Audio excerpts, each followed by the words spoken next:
সাইদ ইবনে আব্দুর রহমান যখন তাবুক যুদ্ধ থেকে চলে বিবির কাছে জিজ্ঞেস করলো আমার ভাইটা কোথায়। বিবি সমস্ত ঘটনা খুলে বলল যে আপনার ভাই শয়তানের ধোঁকায় পড়ে শুধুমাত্র আমার হাতটা সে ধরেছিল, আমি বলেছিলাম আল্লাহকে ভয় করেন। এই কথাটা বলা মাত্র সে ছটফট করতে করতে দৌড়ে দৌড়ে জঙ্গলের দিকে কাঁদতে কাঁদতে রওনা করেছে। এরপর থেকে তার কোনো দেখা আমার মেলে নাই। ভাইরা আমার, হযরতে সাইদ ইবনে আব্দুর রহমান রাদিয়াল্লাহু তাআলা আনহু বসে রইলেন না, ভাইয়ের অনুসন্ধানে চললেন। পাহাড়িয়া গুহার ভিতরে গিয়ে মুসলমান খোঁজাখুঁজি করতে লাগলেন। পাশেই দেখেন একজন রাখাল তার ছাগলগুলো চড়াচ্ছে। জিজ্ঞেস করলেন, ভাই সালাবাতুল আনসারী নামে কোনো লোককে আপনি এদিকে দেখছেন নাকি? কয় ভাই নাম টাম জানি না, চিনিও না, তবে প্রতিদিন গভীর রাতে এই পাহাড়ের গুহার ভিতরে একজন যুবক নিজেকে নিয়ে অনেক কান্নাকাটি করে, আল্লাহ তাআলার কাছে বলে আল্লাহ নিজের উপর জুলুম করেছি, অপরাধ করেছি, মাবুদ মেহেরবান তুমি আমার জীবনের সমস্ত গুনাহ খাতা মাফ করে দাও। এভাবে করে করে তার কান্নার আওয়াজ শুনে আমাদের উট দুম্বাগুলো ঘাস খাওয়া ছেড়ে দেয়। ভাইরা আমার, সাইদ ইবনে আব্দুর রহমান খুঁজে খুঁজে দেখতে পেলেন সে আর কেউ নয়, সে হচ্ছে তার বন্ধু, তার ভাই সালাবাতুল আনসারী রাদিয়াল্লাহু তাআলা আনহু। এই রাত্রের ভিতরে এতটা গুরুত্বপূর্ণ একটি রাত, আল্লাহ পাক সব মানুষকে ক্ষমা করে দিবেন এই রাত্রে।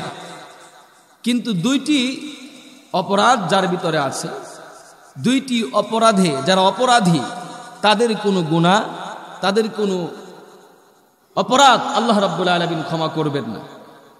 এক নাম্বার, নবী করিম সাল্লাল্লাহু আলাইহি সাল্লাম বলছেন ইল্লা লি মুশরিকিন আও মুশাহিদ। এক নাম্বার, যারা মুশরিক হবে, আল্লাহ তাআলার সঙ্গে অংশীদার যারা সাব্যস্ত করবে, যারা শিরিক করবে, আল্লাহ রাব্বুল আলামিন শবে বরাতের রাত্রে তাদের দোয়াও কবুল করবেন না। শিরিক আমাদের সমাজে এই পরিমাণ আছে। আল্লাহ রাব্বুল আলামিন কুরআনুল কারীমের ভিতরে বলছেন ওমা ইউমিনু আকতারুহুম বিল্লাহি ইল্লা ওয়া হুম মুশরিকুন। আল্লাহ পাক বলেন তাদের অধিকাংশই ঈমান এনেছে, কিন্তু তার সঙ্গে তারা অংশীদার সাব্যস্ত করে। কার সঙ্গে? আল্লাহ তাআলার সাথে তারা শিরিক করে। মুখে বলে ঈমান আছে, কিন্তু তাদের কনসেপ্ট, তাদের চিন্তাধারা, তাদের কথাবার্তা, তাদের কাজকর্ম এমন যে কথায় কথায়, চিন্তায় চিন্তায় তাদের সাথে শিরিক ইনভলভ আছে, জড়িত আছে। আছে না নাই? বলে যে আল্লাহ রাসূল করিম সাল্লাল্লাহু আলাইহি সাল্লামের সুন্নাত, কুরআন এবং সুন্নাতই আমাকে আপনাকে মুক্তি দিতে পারে না, আমাদেরকে জান্নাত দিতে পারবে না। আমাদের আপডেট ইসলাম লাগবে, মডারেট ইসলাম লাগবে। এই যে চিন্তা করা, কুরআন এবং হাদিসের সাথে আরো কোনো জিনিসকে সাব্যস্ত করা, আমাদের কনসেপ্টের ভিতরে চিন্তাধারায় নিয়ে আসা, এটাও মুসলমান ওয়ান কাইন্ড অফ শিরিক। এই জন্য ভাই আমাদেরকে এগুলো করা যাবে না। চিন্তাধারাকে পিওর রাখতে হবে, ইনোসেন্ট রাখতে হবে, নির্দোষ রাখতে হবে। ওই যে এক লোক নাকি কিতাবুত তাওহীদ নামক একটি গ্রন্থে ঘটনা আসছে যে দুইজন লোক এক রাস্তা দিয়ে যাচ্ছে, পথিমধ্যে এমন একটি বস্তি এলাকা, যে এলাকা হচ্ছে মুশরিকদের এলাকা। কাদের এলাকা ভাই? তো দুইজন মুসলমান যাচ্ছে, মুশরিকরা বলি দুজনকে গ্রেফতার করে ফেলল। একজনকে বলল এই যে মূর্তি আমরা যে সামনে নাজরানা পেশ করি, টাকা পয়সা দেই, অনেক সময় ঘি দেই, দুধ দেই, কলা দেই, এগুলো দেয় কি দেয় না? তারা বলে এই যে এর সামনে কিছু নাজরানা পেশ করো না, হয় তোমাদেরকে এখান থেকে যেতে দেব না, কিছু একটা দাও। মুসলমানরা ইমানের বলে বলিয়ান হয়ে বলে অসম্ভব, তা কখনো করতে পারবো না। ভাইরা আমার, কিন্তু তাদেরকে যখন শক্তভাবে ধরা হলো যে একটা মাসি হলেও দিতে হবে নাজরানা, ওই লোকটা বলে উঠলো না না, অসম্ভব, ইম্পসিবল, জীবন চলে যায় যাবে, তবে মূর্তির সামনে কোনো নাজরানা পেশ করতে পারবো না। সুবহানাল্লাহ পড়েন। তার এমন কথা শুনি ওই লোকটা, ভাইরা আমার, তাকে দুনিয়া থেকে তরবারি দিয়ে বিদায় করে দিল। হাদিস শরীফের ভিতর আসছে আল্লাহ রাব্বুল আলামিন মৃত্যুর সঙ্গে সঙ্গে তাকে জান্নাত দান করে দিলেন।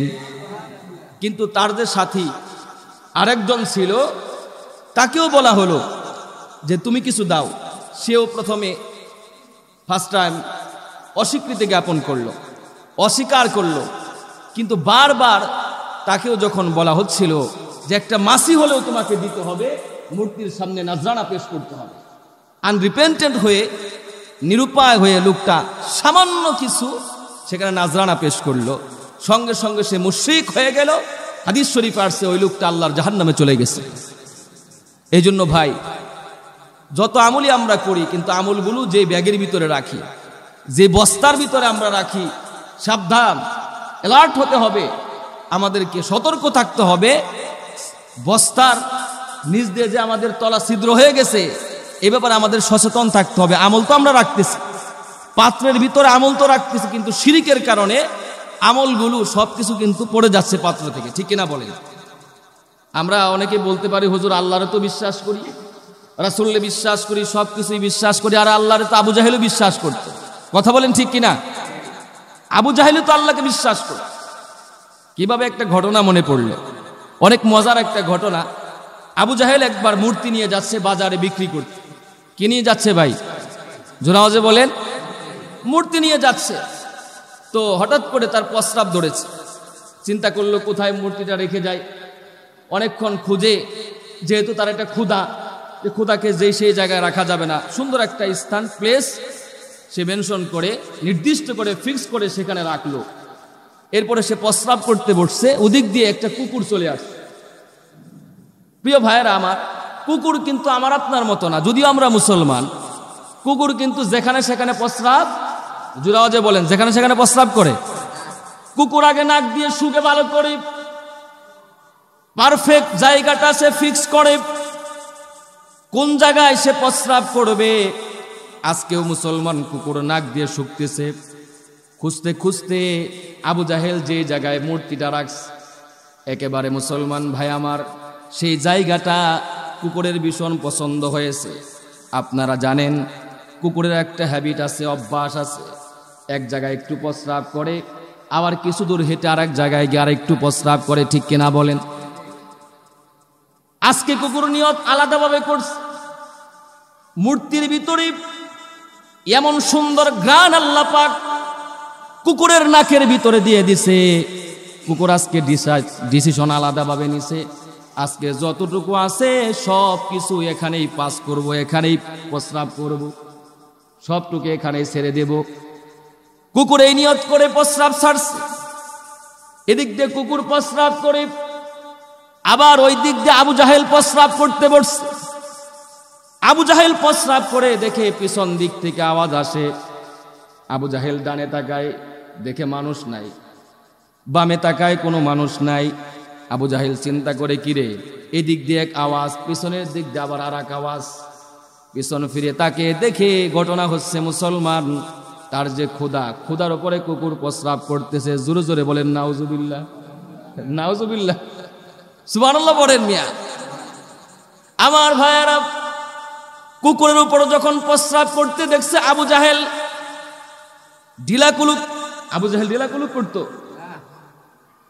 তা আমরাও কিছু মুসলমান আছি, আমরাও তো মুসলমান। দেখা যায় রাতের বেলা যখন আমরা গাড়ি নিয়ে এদিক ওদিক যাই, অনেক মানুষ মাথায় টুপি, বিশ্বাস করবেন আল্লাহি, সে প্রস্রাব করতে বসছে, গাড়ির লাইট পড়ছে, সাথে সাথে লাফ দিয়ে দাঁড়িয়ে গেল।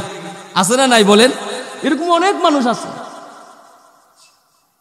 তো আবু জাহেল ওই টাইপের, প্রস্রাবের কোনো ঢিলা কুলুক লাগে না, আর ইমানই নাই। আমার ভাইয়ের আবু জাহেল দৌড়িয়ে চলে আসছে, বলে দুরু দুরু, কুকুর এটা তুমি কি করো? আমার ক্ষুধার উপর কেন তুমি প্রস্রাব করো? এতক্ষণে মুসলমান পুরো কাম সারছে, কুকুর শেষ করে দিচ্ছে। আবু জাহেলের ভীষণ রাগ উঠছে। এই ক্ষুধার এত সুন্দর করে বানাইলাম, এত সুন্দর করে অর্চনা করি, এত মোহাব্বত নিয়ে পূজা করি, কিন্তু এই কুকুর আজকে তার উপর প্রস্রাব করে আমার ক্ষুধা যদি হয়ে থাকে, সে নিজেকেই যদি কুকুরের প্রস্রাব থেকে নিজেকে সেভ করতে না পারে, সে আমাকে কি করে সেভ করবে? এই কথা বলে আবু জাহেল হাতে একটা বড় লাঠি নিছে। বাইরায়া নিজের ক্ষুধার হাত পা ভাঙছে, হাত ভাঙছে, পা ভাঙছে। দূর থেকে একজন লোক দৌড়ে আসতেছে, যখন নাকের দিকে ঘুষাইতেছে আবু জাহেল, দূর থেকে একজন লোক এসে বলতেছে, আরে ভাই আশ্চর্য কথা, এ আবু জাহেল তুমি কি পাগল হয়েছো নাকি? তোমার কি মাথা নষ্ট হয়ে গেল নাকি? নিজের ক্ষুধারে এইভাবে কেন মারছো? কয় চুপ কর, কিসের ক্ষুধা? ও ক্ষুধা না, ও আসলে একটা ক্ষুধা। আসল ক্ষুধা হচ্ছে আমার ভাতিজা মুহাম্মদের ক্ষুধা। সুবহানাল্লাহ বলেন। আসল ক্ষুধা হচ্ছে মুহাম্মদের ক্ষুধা। বিশ্বাস করত, আল্লাহকে বিশ্বাস করত যে আল্লাহ একজন আছে, কিন্তু আল্লাহর হুকুম মানত না, পালন করত না। আল্লাহ যে একক ক্ষমতার অধিকারী, এটা মন থেকে আবু জাহেল মেনে নিত।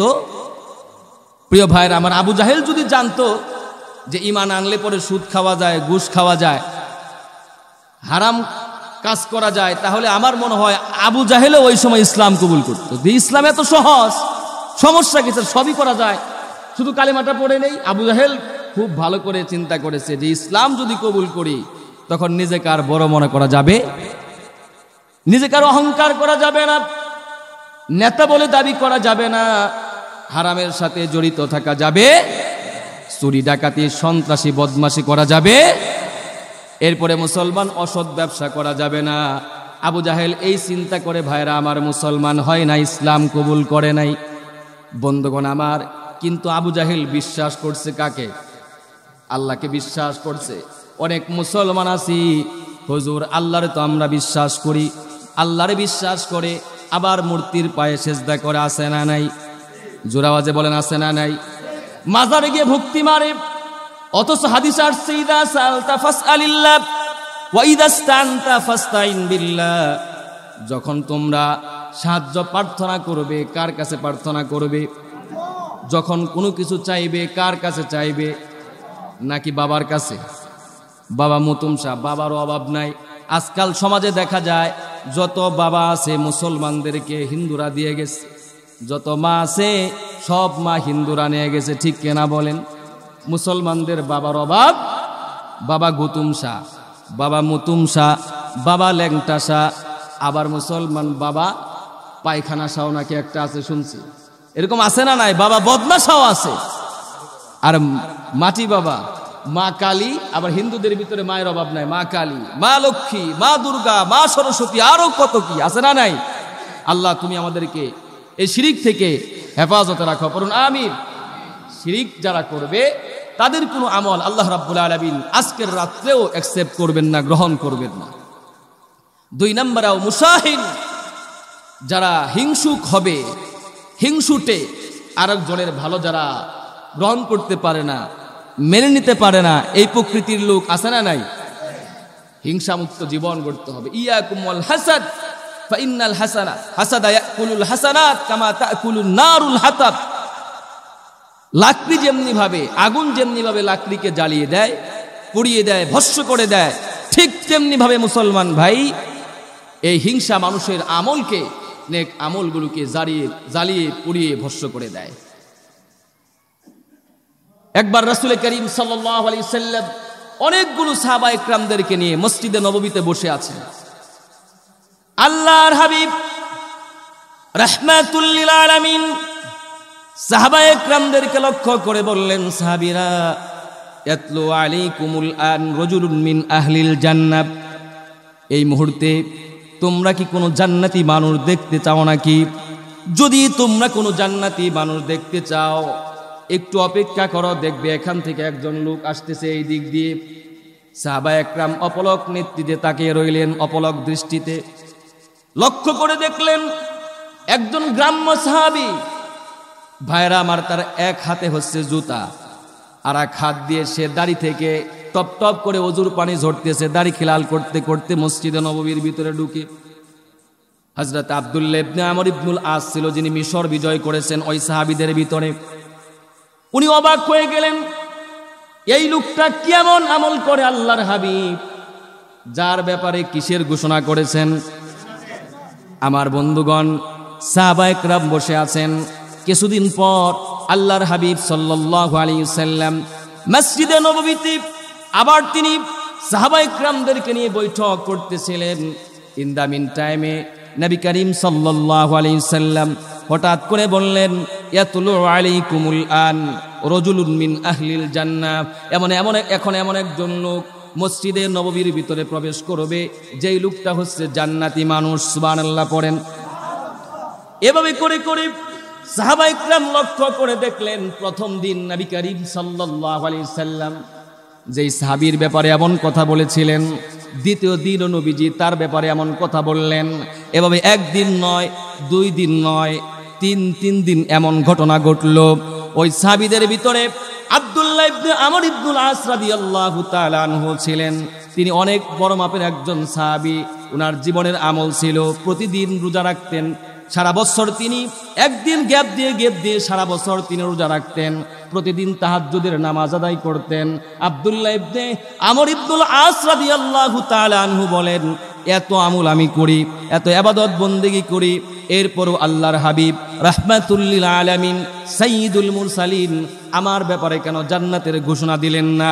অথচ এই গ্রাম্য সাহাবী দেখতে একেবারে চাষা ভুষা লোক, একেবারে বোকা শুকা লোক, এই লোকটার ব্যাপারে নবী করিম সাল্লাল্লাহু আলাইহি ওয়াসাল্লাম একদিনও নয়, 2 দিন নয়, পরপর 3 দিন নবী করিম সাল্লাল্লাহু আলাইহি সাল্লাম জান্নাতের ঘোষণা দিয়েছেন। সুতরাং আমাকে জানতে হবে লোকটা কোন আমল করে। ভাইরা আমার, এই জন্য উনি অনেকক্ষণ চিন্তা করে কৌশল করে চলে গেল সেই সাহাবীর বাড়িতে। হযরত আব্দুল্লাহ ইবনে আমর ইবনুল আস তিনার কাছে গিয়ে বলে, ভাই তোমার বাড়িতে আমি 3 দিনের মেহমান হতে চাই। কয় দিনের? জোরাওয়াজে বলেন, কয় দিনের? 3 দিনের মেহমান হতে চাই। ঠিক আছে ভাই, কোনো সমস্যা নাই, আপনার মতো একজন উঁচু মাপের সাহাবী আমার বাড়িতে মেহমান হবেন, এটা তো আমার জন্য সুকপাল, খুশনসিব আপনি থাকেন। আমার বন্ধুগণ 2 সাহাবী এক খাটে এক বিছানায় ঘুমাইছে। রাত যখন গভীর হয়েছে, উনি কিন্তু ঘুমায় না। আব্দুল্লাহ ইবনে আমর ইবনুল আস কোন আমল করে সে ভালো করে লক্ষ্য করবে। আমার ভাইয়েরা, রাত যখন গভীর হয়, যখন বিছানায় একটু নাড়াচাড়া করে, উনি চিন্তা করে, এই তো বুঝি লোকটা তাহাজ্জুদের জন্য উঠে যাবে, এই বুঝি লোকটা ওযু করে কোরআন তেলাওয়াত করবে। রাত বাজে 2টা, লোকটা নাক ডেকে ঘুম পাড়ে, সাহাবী উঠে না মুসলমান। রাত বাজে 3টা, উনি তাকায় থাকেন, কিন্তু না, লোকটা ঘুম থেকে উঠে না, তাহাজ্জুদও পড়ে না, ওযু করে না, কোরআন তেলাওয়াত করে না। এভাবে করে করে একদিন চলে যায়। দ্বিতীয় দিন আবার 2 জন এক বিছানায় ঘুমিয়ে আছে। ভাইয়েরা আমার, উনি চিন্তা করে কালকে হয়তো কোনো কারণে ঘুম বেশি থাকার কারণে সজাগ পায় নাই, এই জন্য ইবাদত বন্দেগী করে নাই, আজকে তো করতে পারে। দ্বিতীয় দিন ভাইয়েরা আমার তার পাশে ঘুমিয়ে গেছে। শোয়ার পরে রাত যখন গভীর হয়, ওনার চোখ কিন্তু তার দিকে সব সময় অবজারভেশন করতেছে, উনি কোথায় যায়, কি করে, ওনার ঠোঁট মুখ নড়ে নাকি, সব সময় লক্ষ্য করে। ভাইয়েরা আমার, আজকেরও একই সেম ঘটনা। না, রাত 2টা বাজে, 3টা বাজে, 4টা বাজে, রাতের বেলা কোনো উল্লেখযোগ্য কোনো ইবাদত ওনাকে উনি করতে দেখলেন না। এভাবে করে করে 3 দিন চলে যায়। সকালবেলা যখন দেখলো তেমন কোনো উল্লেখযোগ্য কোনো আমল তার কাছ থেকে প্রকাশ পেল না। সকাল যখন হয়ে গেল, ওনাকে বলল, ভাই আপনার কাছে একটা প্রশ্ন করতে চাই, আসলে আপনার বাড়িতে মেহমান হওয়া আসল উদ্দেশ্য আমার না, উদ্দেশ্য ছিল পরপর 3 দিন আপনার সঙ্গে একটা সেম ঘটনা ঘটেছে। আল্লাহর হাবিব রাহমাতুল লিল আলামিন সাইয়্যিদুল মুরসালিন নবী করিম সাল্লাল্লাহু আলাইহি সাল্লাম আপনার ব্যাপারে বলেছেন 3 দিন আপনি নাকি জান্নাতি মানুষ। আল্লাহর নবী যার ব্যাপারে জান্নাতের ঘোষণা করেছেন, আমার জানার বড় ইচ্ছা আপনি রাতের বেলা কোন আমল করেন, দিনের বেলা কোন আমল করেন। এই জন্য 3 দিন আপনার সঙ্গে আমি ছিলাম। কিন্তু সাহাবী, পরপর 3 দিন আপনার সঙ্গে একই বিছানায় ঘুমাইলাম, একই দস্তরখানে খাবার খাইলাম, কিন্তু আপনার ভিতর থেকে তেমন কোনো আমি আমল পেলাম না, বরং আপনার চেয়ে তো আমি বেশি আমল করি। এরপরেও কেন নবী করিম সাল্লাল্লাহু আলাইহি সাল্লাম আপনার ব্যাপারে জান্নাতের ঘোষণা করেছেন? সত্য করে বলেন তো, আপনার ভিতরে কি এমন আমল আছে, কি এমন কোয়ালিটি আছে, ফিচার আছে, বৈশিষ্ট্য আছে, একটু বলেন প্লিজ, এক্সপ্লেন করেন। উনি বললেন, আরে ভাই তুমি তো দেখলেই 3 দিন আমি নাক ডেকে ঘুমাই, ফজর আজান হলে গায়ে একটা জামা পরে টুপি দিয়ে মসজিদের দিকে চলে যাই, তোমার কাছে আর কি ব্যাখ্যা করবো, তুমি তো সচক্ষই দেখলে, আমার তেমন কিছু আমল টামল নাই। উনি অনেকক্ষণ জোরাজুরি করার পর উনি ভীষণ এক রকমের রাগী করে বসলেন। আরে ভাই না বললেন, আপনি যান একা একা জান্নাতে। আপনি বললে কি হয়েছে, অনেক একরকমই। পরে উনি হেসে দিলেন, বললেন ভাই সত্যি কথা, ট্রুলি বলতেছি, আমার তেমন কোনো আমল নাই, তবে রসুল যেহেতু আমার ব্যাপারে জান্নাতের ঘোষণা দিয়েছেন, আমার দিল সাক্ষী দেয় যে একটা কাজ আমি করি, দিনের বেলা মানুষের সাথে যাই আমার হয়, যত মানুষ আমাকে যত কিছুই বলুক না কেন, রাতের বেলা যখন আমি ঘুমাতে যাই, বিছানায় যখন যাই, তখন আমার অন্তরটাকে হিংসা মুক্ত করে ক্লিন করে ঘুমাতে যায়। আমি আল্লাহর কাছে বলি, আল্লাহ, এই সারাদিন যত মানুষ আমার বিরুদ্ধাচরণ করেছে, আমাকে গালমন্দ করেছে, আমাকে নিয়ে কটূক্তি আর কটাক্ষ করেছে, রব্বুল আলামিন কারো প্রতি আমার কোনো হিংসা নাই, কোনো বিদ্বেষ নাই, মাবুদ মেহেরবান, সকলকে আমি মাফ করে দিলাম। সুবহানাল্লাহ পড়েন। বিছানায় যখন ঘুমাতে যাই, হাত পা তো আমরা ঠিকই ধৌত করি, ঠিক কিনা বলেন? হাত ধুই, পা ধুই, ব্রাশ করি, দাঁত ধৌত করি, মুখ ধৌত করি। ভাই, এটাই তো শেষ ঘুম হতে পারে। ঘুম ভাঙলে সকাল, না ভাঙলেই পরকাল, ঠিক কিনা বলেন? হাত পা ধোয়ার সঙ্গে সঙ্গে একটা কাজ করতে হবে, অন্তরটাকে ধৌত করতে হবে তাওবার পানি দিয়ে। রাজি আছেন তো ইনশাআল্লাহ? আজ থেকে এই প্রতিজ্ঞা করতে পারবো তো ভাইরা আমার? আল্লাহ তুমি কবুল করো। হাত পা ধোবো, সাথে সাথে এই যে কলব, এই যে হার্ট, এই যে হৃদয়টা রয়েছে, আল্লাহ পাক এই যে হৃৎপিণ্ডটা দিয়েছেন, এটাকে ক্লিন করতে হবে, পরিষ্কার করতে হবে তাওবার পানি দিয়ে। কিসের পানি দিয়ে? তাওবা করতে হবে। আজকের রাত্রের অন্যতম আরেকটি আমল হচ্ছে আমাদের তাওবা করতে হবে। কি করতে হবে ভাই? জোরে বলেন, কি করতে হবে? তাওবা করতে হবে। আজকে অনেক মানুষকে, হুজুর তাওবা তো কতই করলাম, কিন্তু গুনাহ থেকে আমরা কি করে বিরত থাকব, কিভাবে নিজেকে সেফ রাখবো, জানার দরকার আছে না নাই? এক নাম্বার, গুনাহ থেকে বিরত থাকতে হলে আল্লাহ রাব্বুল আলামিন বলছেন, ইয়া আইয়ুহাল্লাযীনা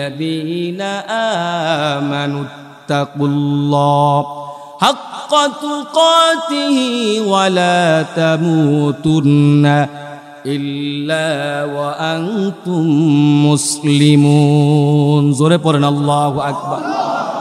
আল্লাহ পাক বলছেন, ঈমানদারেরা, আমি রবকে ভয় করো। কাকে ভয় করো? আল্লাহর ভয় যদি কোনো মানুষের অন্তরে থাকে, ওই মানুষ অটোমেটিকলি গুনাহ থেকে বিরত থাকতে পারবে, ঠিক কিনা বলেন? এই জন্য ভাই, গুনাহ থেকে বিরত থাকতে হলে সাহাবা একরামের যে জীবন ছিল, তারা কিভাবে তাওবা করেছেন। একজন সাহাবী আপনারা জানেন, হযরত সালেবাতুল আনসারী রাদিয়াল্লাহু তাআলা আনহু নবীজির একজন সাহাবী ছিলেন। এই সালেবাতুল আনসারী তিনি ছিলেন মদিনার। সাইদ ইবনে আব্দুর রহমান, তিনি মক্কা থেকে আসছেন হিজরত করে। নবী করিম সাল্লাল্লাহু আলাইহি সাল্লাম এই দুইজনের ভিতরে ভ্রাতৃত্বের বন্ধন সৃষ্টি করে দিলেন। ভ্রাতৃত্বের বন্ধন, যে তুমি তার ব্যাপারটা দেখবে, তুমি তার ব্যাপারটা দেখবে। মুহাজির এবং আনসারী সাহাবীদের ভিতরে আল্লাহর হাবিব এমনটা অনেক সাহাবীদের ভিতরে করে দিচ্ছেন। তো রাসূল করিম সাল্লাল্লাহু আলাইহি সাল্লাম তাবুক যুদ্ধে যাবেন। কোন যুদ্ধে যাবেন? জোরে আওয়াজে বলেন। আল্লাহর হাবিব তাবুক যুদ্ধে যাবেন। নিয়ে গেলেন সাইদ ইবনে আব্দুর রহমানকে। সাইদ ইবনে আব্দুর রহমান তিনার ভাই, ধর্মীয় ভাই সালাবাতুল আনসারীকে বললেন, ভাই, আমার ফ্যামিলিকে তুমি মেনটেন করবে, বাজার সদাই করে দিবে, যেহেতু আমি যুদ্ধে যাচ্ছি, তুমি আমার ফ্যামিলিটাকে দেখবে, আমার পরিবারকে দেখাশোনা করবে। এই কথা বলে দায়িত্ব দিয়ে উনি চলে গেলেন আল্লাহর হাবিবের সঙ্গে তাবুকে যুদ্ধে। এদিকে সাইদ ইবনে আব্দুর রহমানের স্ত্রী তার দেখভাল করার জন্য হযরত সালেবাতুল আনসারী রাদিয়াল্লাহু তাআলা প্রতিদিন বাজার সদাই করে তার জন্য অনেক কিছু নিয়ে আসে। ভাইরা আমার, পর্দার এই পাশ থেকে আর এক পাশে দেয়। একদিনের ঘটনা, সালেবাতুল আনসারীর অন্তরের ভিতরে শয়তান এসে কুচক্রান্ত ঢেলে দিল। বলল, সালেবা, প্রতিদিন তুমি শুধুমাত্র তাকে সদাই করে দাও, পর্দার এই পাশ থেকে একটা বারো তো তুমি তাকায় দেখো না এই মহিলাটা কতটা সুন্দর। শয়তানের কুচক্রান্তে পড়ে সালেবাতুল আনসারী নিজেকে কন্ট্রোল করতে পারলেন না। একদিন মুসলমান চাদরটা, পর্দাটা একটু টান দিলেন, দেখলেন এত সুন্দর মহিলা, এত সুন্দর নারী সালেবাতুল আনসারী কোনোদিন দেখে নাই। নিজেকে কন্ট্রোল করতে পারলেন না, দৌড়ে গিয়ে তার ভাই সাইদ ইবনে আব্দুর রহমানের স্ত্রীর হাতটা শক্ত করে ধরলেন, জাস্ট স্পর্শ করতে। অমনি মহিলাটা বলে উঠল, ইত্তাকুল্লাহ, আল্লাহকে ভয় করো। কাকে? আল্লাহকে ভয় করো, কারণ কেউ যেটা দেখে না সেটা দেখে কে? কেউ যেটা পারে না সেটা পারে কে? আমার বন্ধুগণ, এই স্ত্রী এই কথা যখন বলেছে, বলার সঙ্গে সঙ্গে তার অন্তরের ভিতরে আল্লাহর ভয় উতলে উঠেছে, কম্পন সৃষ্টি হয়ে গেছে, ওনার হুঁশ ফিরে আসছে, আমি এটা কি করলাম। ভাইরা আমার, দৌড়িয়ে তিনি পাহাড়ের দিকে রওনা করলেন, জঙ্গলের দিকে। একজন মুমিন সে যদি গুনাহ করে ফেলে, তার অন্তরের মানসিকতা, মেন্টালিটি কেমন হওয়া চাই? আমার বন্ধুগণ, হাদিস শরীফে, বুখারী শরীফের 6308 নম্বর হাদিস, আল্লাহর হাবিব বলছেন, ইন্নাল মুমিনা ইয়ারা যুনুবাহু কাআন্নাহু কাঈদুন তাহতা জাবালিন ইয়াখাফু আন ইয়াকা আলাইহি ওয়া ইন্নাল ফাজিরা ইয়ারা যুনুবাহু কাযুবাবিন মাররা আলা আনফি। একজন মুমিন যখন শয়তানের চক্রান্তে পড়ে, ধোঁকায় পড়ে গুনাহ যখন করে ফেলে, তখন সে মনে করে আমি যেন একটা পাহাড়ের নিচে দাঁড়িয়ে আছি, কখন যেন পাহাড়টা আমার উপর পড়বে, জীবনের তোরে আমি শেষ হয়ে যাব, এরকম ভয়ে ভয়ে তার জীবনটা চলতে থাকে। আর একজন ফাসেক ফুজ্জার যখন অপরাধ করে, কোনো গুনাহ করে, প্রিয় ভাইরা আমার, তখন সে মনে করে তার নাকের উপর একটা মাছি বসলো আর উড়ে গেল, চলে গেল। আজকে দেখা যায় এই কোয়ালিটির মানুষ, গুনাহগার মানুষ, মুসলমান আমাদের সমাজের ভিতরে কম না বেশি? গুনাহ যে করি, গুনাহকে আমরা গুনাই মনে করি না, ঠিক কিনা বলেন? বিয়ে বাড়িতে মেয়েরা পর্দাহীন ভাবে পুরুষদের সঙ্গে খায়, এটাকে তারা গুনাই মনে করে না, আছে না নাই? অনেক যুবক ভাই আছে, অনেক মানুষ আছে, বৃদ্ধ বাবাজিরাও আছে, মাসকে মাস চলে যায়, ফজরের নামাজ কাজা হয়ে যায়, গুনাই আমরা মনে করি না, ঠিক কিনা বলেন? রাতের বেলা যুবকেরা ঘুমিয়ে যায়, কানের ভিতরে হেডফোন ঢুকিয়ে দেই, হেডফোন দিয়ে হিন্দি গান সিরিয়াল শুনতে শুনতে আমরা ঘুমায় যাই। এটা যে মুসলমান, ঘুমিয়ে যদি ঘুমের ঘরে যদি মৃত্যু হয়ে যায়, আমার আপনার জন্য তো জাহান্নাম অবধারিত হয়ে যাবে। এটা যে অপরাধ, এটা আমাদের কনসেপ্টেও নাই। গুনাহকে আমরা গুনাই মনে করি না, ঠিক কিনা বলেন? কিন্তু একজন মুমিন সে যখন গুনাহ করবে, তখন তার অন্তরের ভিতরে ভয় জাগ্রত হবে। হযরতে সালাবাতুল আনসারী, তিনার অন্তরে এমন ভয় জাগ্রত হয়ে গেল, জঙ্গলে চলে গেল। গভীর রাতে সালাবাতুল আনসারী, দুনিয়ার সমস্ত মানুষ যখন ঘুমিয়ে যায়, সালাবাতুল আনসারী আল্লাহ রাব্বুল আলামিনের কাছে দুই হাত পেতে দোয়া করতে থাকে, রাব্বুল আলামিন, পরওয়ারদিগারে আলম, এমন সময়, রাতের এমন একটা সময়, যেই সময় স্বামী স্ত্রী একসঙ্গে ঘুমায়, ছোট্ট ছোট্ট বাচ্চাগুলো মায়ের গলা ধরে ঘুমাইতেছে, জঙ্গলের সমস্ত সাপ, সিংহ, শিয়াল, বাঘ, ভাল্লুক, বিড়ালগুলো ঘুমাইতেছে। রব্বুল আলামিন এমন সময় পৃথিবীর সমস্ত মাখলুকগুলো ঘুমের ঘরে আছে। আয় আল্লাহ তাআলা, শুধুমাত্র আমি তোমার কাছে চলে আসছি, আমি একজন গুনাহগার, নিজের নফসের উপর জুলুম করে ফেলেছি, পরওয়ারদিগার আলম, তুমি যদি তোমার অবাধ্য বান্দাকে মাফ না করো, আর কে মাফ করবে গো আল্লাহ? এই কথা বলে বলে সালাবাতুল আনসারী গভীর রজনীতে পাহাড়ের উপত্যকায় গিয়ে মুসলমান কান্নাকাটি করতে আরম্ভ করে দিল। আমার ভাইরা, ওদিকে সাইদ ইবনে আব্দুর রহমান যখন তাবুক যুদ্ধ থেকে চলে আসলো, বিবির কাছে জিজ্ঞেস করলো, আমার ভাইটা কোথায়? বিবি সমস্ত ঘটনা খুলে বলল যে আপনার ভাই শয়তানের ধোঁকায় পড়ে, শুধুমাত্র আমার হাতটা সে ধরেছিল, আমি বলেছিলাম আল্লাহকে ভয় করেন। এই কথাটা বলা মাত্র সে ছটফট করতে করতে দৌড়ে দৌড়ে জঙ্গলের দিকে কাঁদতে কাঁদতে রওনা করেছে। এরপর থেকে তার কোনো দেখা আমার মেলে নাই। ভাইরা আমার, হযরতে সাইদ ইবনে আব্দুর রহমান রাদিয়াল্লাহু তাআলা আনহু বসে রইলেন না, ভাইয়ের অনুসন্ধানে চললেন। পাহাড়িয়া গুহার ভিতরে গিয়ে মুসলমান খোঁজাখুঁজি করতে লাগলেন। পাশেই দেখেন একজন রাখাল তার ছাগলগুলো চড়াচ্ছে। জিজ্ঞেস করলেন, ভাই সালাবাতুল আনসারী নামে কোনো লোককে আপনি এদিকে দেখছেন নাকি? কয়, ভাই নামটাম জানি না, চিনিও না, তবে প্রতিদিন গভীর রাতে এই পাহাড়ের গুহার ভিতরে একজন যুবক নিজেকে নিয়ে অনেক কান্নাকাটি করে, আল্লাহ তাআলার কাছে বলে, আল্লাহ, নিজের উপর জুলুম করেছি, অপরাধ করেছি, মাবুদ মেহেরবান, তুমি আমার জীবনের সমস্ত গুনাহ খাতা মাফ করে দাও। এভাবে করে করে তার কান্নার আওয়াজ শুনে আমাদের উট দুম্বাগুলো ঘাস খাওয়া ছেড়ে দেয়। ভাইরা আমার, সাইদ ইবনে আব্দুর রহমান খুঁজে খুঁজে দেখতে পেলেন সে আর কেউ নয়, সে হচ্ছে তার বন্ধু, তার ভাই সালাবাতুল আনসারী রাদিয়াল্লাহু তাআলা আনহু। বললেন, ভাই চলো চলো, অপরাধ তুমি করেছো শুনেছি, চলো আবু বকরের দরবারে যাই। হযরতে সালাবাতুল আনসারী বলে, না না ভাই, এইভাবে আমি যেতে পারবো না। তুমি যদি আমাকে নিতে চাও, আমার 2 হাতের ভিতরে শিকল পরাও, কোমরের ভিতরে রশি বাঁধো, পায়ে শিকল পরাও। একজন জাহান্নামের আসামিকে যেইভাবে জাহান্নামের ভিতরে টেনে নেওয়া যাওয়া হবে, আমি তো হলাম একজন আসামি, আমার নিজের নফস। ভাই তুমি আমাকে এইভাবে করে নিয়ে যাও আবু বকরের দরবারে। ভাইরা আমার, তার 2 হাতের ভিতরে শিকল পরানো হলো, পায়ে শিকল বাঁধা হলো। এভাবে আসামির মতো হযরতে সালাবাতুল আনসারীকে ধরে ধরে হযরত আবু বকর সিদ্দিক রাদিয়াল্লাহু তাআলা আনহুর বাড়িতে নিয়ে যাওয়া হয়। উনি কি হযরত আবু বকর সিদ্দিকের কাছে নিজের অপরাধের কথা স্বীকার করলেন যে আমি তো এমন গুনাহ করে ফেলেছি, আমি তো শয়তানের ধোঁকায় পড়ে আমার ভাইয়ের স্ত্রীর হাত আমি স্পর্শ করেছি, আল্লাহ রাব্বুল আলামিনকে আমাকে মাফ করবেন নাকি? বলে, তাড়াতাড়ি আমার দরবার থেকে বের হয়ে যাও, তোমার ব্যাপারে আমি কিছুই বলতে চাই না। এই দরবার থেকে বিতাড়িত হয়ে বুক ভরা আশা নিয়ে চলে গেলেন হযরত উমর ইবনুল খাত্তাব রাদিয়াল্লাহু তাআলা আনহু। হযরত উমর কি নরম মানুষ নাকি গরম মানুষ? জুরাওয়াজে বলেন নরম নাকি গরম? আসাদুহুম ফি আমরিল্লাহি উমর। উমরের কাছে যখন গেছে যে আমি তো এমন অপরাধ করেছি, হযরত উমর বললেন, আরে আশ্চর্য, তাড়াতাড়ি আমার দরবার থেকে বের হও, তাড়াতাড়ি চলে যাও, কখন যেন আল্লাহর গজব চলে আসে। হযরত উমরের দরবার থেকে যখন তিনি বিতাড়িত হয়ে গেলেন, মনের ভিতরে বুক ভরা আশা নিয়ে চলে গেলেন রাহমাতুল লিল আলামিনের দরবারে, দয়ার নবী মায়ার নবীর কাছে। কারণ দুনিয়ার সমস্ত মানুষ ফিরায় দিতে পারে, রাহমাতুল লিল আলামিন আমাকে ফিরাবে না।